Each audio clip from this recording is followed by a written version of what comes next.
রোজার আগের দিনই বা রোজার 2-3 দিন আগে আমরা একসাথে 1 মাসের বাজার করি, তো এটার তাৎক্ষণিক কিছু প্রভাব মার্কেটে পড়ে। আরেকটা জিনিস হচ্ছে, এত মানুষের দেশ, সবাই যে খুব রেশনাল ব্যবহার করবে সেটা তো আশা করা যায় না। তো বিক্রেতাদের মধ্যেও কেউ কেউ থাকেন যারা পরিস্থিতির বা বিভিন্ন শূন্যতার সুযোগ নেওয়ার চেষ্টা করেন। আপনি লেবুর ক্ষেত্রেই দেখেন, রোজা মাসে লেবুর শরবত খাবে, এটা একটা স্বাভাবিক কনজাম্পশন। আগের দিনও যে চাহিদাটা থাকে না, ঠিক রোজার প্রথম দিন থেকে সেই চাহিদাটা হঠাৎ করে লাফ দেয়, জাম্প করে। 40-50 টাকার লেবু 120 টাকায় যাওয়ার কোনোই কারণ ছিল না, এবং 3 দিনের মাথায় আবার সেটা কিন্তু 50 টাকাতে ফেরত এসেছে। তার মানে প্রকৃত কোনো গ্যাপ ছিল না, যেটি ছিল হয়তো কিছু মানুষ সুযোগটা নেওয়ার চেষ্টা করেছেন।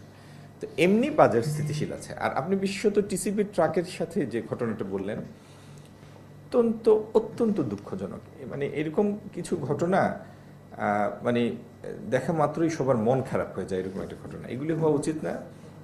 যারাই ট্রাক সেলের সাথে জড়িত বিভিন্ন জায়গায়, তারা সচেতন থাকবেন যাতে এই জাতীয় অনাকাঙ্ক্ষিত ঘটনা না ঘটে।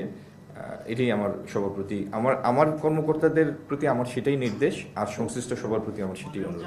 সানশাইন আটা ময়দা সুজি, ভালোবাসায় তৈরি।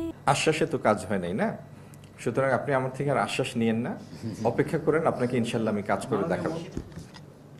প্রথম কথা হলো,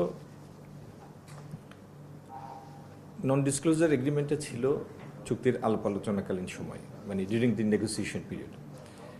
আর দ্বিতীয়ত, এই চুক্তি বিষয়ে আমি প্রথমেই আপনাদের অনুরোধ করেছি, চুক্তিটা একটা সেন্সিটিভ ইস্যু, দেশটাও সেন্সিটিভ একটা দেশ আমাদের জন্য, বিভিন্ন কারণে গুরুত্বপূর্ণ পৃথিবীর মধ্যে।